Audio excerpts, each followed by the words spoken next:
सियासत में खुद को जिंदा रखने के लिए मुद्दों की गरज होती है, लेकिन जब मुद्दा जनहित का ना होकर निजी हित का हो तो दांव उल्टा भी पड़ जाता है। लोकसभा में नेता विपक्ष राहुल गांधी के साथ भी कुछ ऐसा ही हुआ है।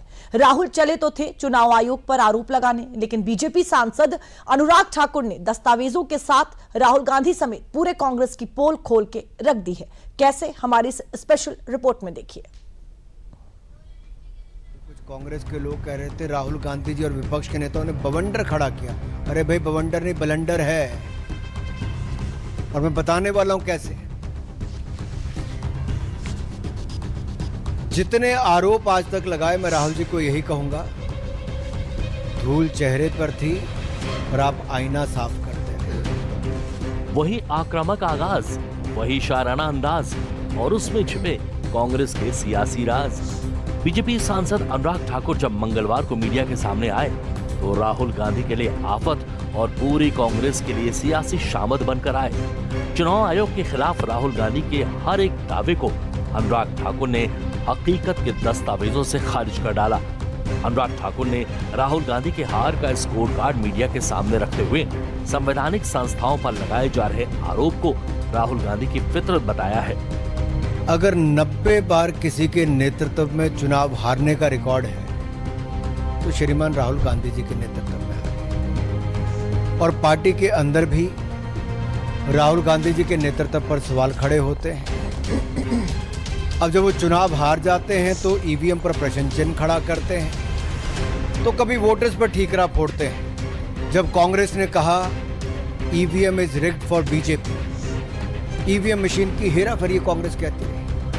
फिर उन्होंने कहा ईवीएम बैन करो, बैलेट पेपर को वापस लाओ। फिर अगला चुनाव हारे, कहा ईवीएम्स को रिमोटली हैक्ड किया जा सकता है। फिर कह दिया वीवीपैट 100% चेक सुनिश्चित करो। हर हार के बाद कांग्रेस ने नया बहाना ढूंढने का काम किया, और अब बिहार चुनाव हारता देखकर कांग्रेस पहले ही विपक्षी दलों के साथ मिलकर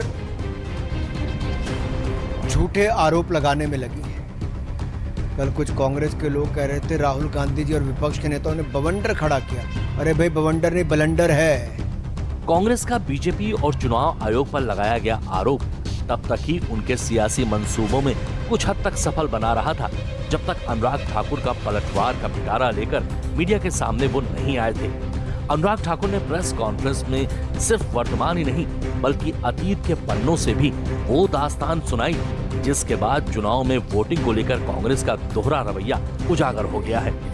और इस परिवार और पार्टी का शुरू से ये रहा है कि चुनाव हारते हो तो वोटर पे ठीकरा फोड़ दो, या इलेक्शन कमीशन पे ठीकरा फोड़ दो, या इलेक्शन कमीशन के नियमों पर, कार्यप्रणाली पर प्रश्न चिन्ह खड़ा कर दो। इंदिरा गांधी जी ने तो यहां तक कह दिया कि मतदाता मूर्खों का टोला है। 1999 में जब राजीव गांधी जी हारे तो उन्होंने बैलेट पेपर पर ठीकरा फोड़ दिया। वो उस समय कहते थे इलेक्ट्रॉनिक मशीन लाओ, आज उनके सुपुत्र राहुल गांधी जी कहते हैं कि भाई ईवीएम बंद करो, वापस बैलेट पेपर पे जाओ।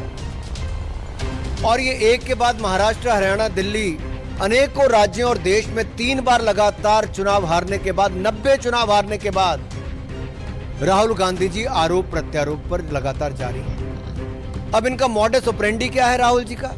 चुनाव हारो, झूठे आरोप लगाओ, कभी इलेक्शन कमीशन में कंप्लेंट दर्ज मत कराओ, कभी सबूत मत दो, और लोकतंत्र को फर्जीवाड़ा करके एक तरह से जनता को भ्रमित करने का काम करो, लोकतंत्र को नीचा दिखाने का काम करो। मेरा राहुल गांधी से सीधा सवाल है, किस बात का डर है राहुल जी? शपथ पत्र नहीं देते, सबूत नहीं देते, झूठे आरोप लगाकर भाग जाते हो। दरअसल सियासत की रीत यही है कि जब नेता सत्ता से बाहर होता है तो सुर्खियों में बने रहने के लिए मुद्दों की गरज होती है, लेकिन मुद्दा जब जनहित की जगह निजी हित का हो तो सियासत के चमकदार सफेद कपड़ों पर दाग लगते हैं। चुनाव आयोग पर वोट चोरी का आरोप लगाने के बाद अब शपथ पत्र की बात पर राहुल गांधी हंसते दिखाई दे रहे हैं। लोकसभा चुनाव में संविधान और बाबा साहब अंबेडकर के नाम पर कांग्रेस अपने सियासी दिन बहुरने का सपना संजोए बैठी थी। अनुराग सिंह ठाकुर ने इतिहास में उसी बाबा साहेब के खिलाफ कांग्रेस का कारनामों को याद दिलाकर उनके सपने पर पानी फेरने का काम किया है कि 1952 से अगर हम शुरुआत करें तो चोर चोर मुसेरे भाई मिलकर वोट की चोरी की दुकान चलाई, यानी कि कांग्रेस सीपीआई ने मिलकर संविधान निर्माता एक संत जैसे नेता डॉक्टर भीमराव अंबेडकर जी को चुनाव करवाया और चुनावी भ्रष्टाचार की नींव कांग्रेस ने पहले चुनाव से 1952 में ही रखी। और आप रिकॉर्ड चेक करिए, 74,333 वोट खारिज किए गए, जबकि डॉक्टर भीमराव अंबेडकर जी मात्र 14,561 वोट से हारे थे। कांग्रेस ने तो संविधान निर्माता एक दलित नेता को पहले चुनाव में निपटाने का काम कर दिया। और 21 अप्रैल 1952 को डॉक्टर अंबेडकर ने 18 पेज की याचिका दायर की। आप कल्पना कीजिए, जिन्होंने संविधान बनाया था, कि कांग्रेस और एक परिवार ने उसी संविधान निर्माता को चुनावों में धांधली करके हरा दिया। बीजेपी सांसद अनुराग ठाकुर ने राहुल गांधी समेत पूरी कांग्रेस पार्टी पर आरोपों का अंबार लगा दिया। इससे पहले भी अनुराग ठाकुर कई दफा अपने बयानों से राहुल गांधी को काउंटर कर चुके हैं, चाहे वो संविधान का मुद्दा हो या फिर जाति जनगणना या फिर अब इलेक्शन कमीशन पर राहुल गांधी के आरोप। राहुल गांधी को हर बार मुंह की ही खानी पड़ी है।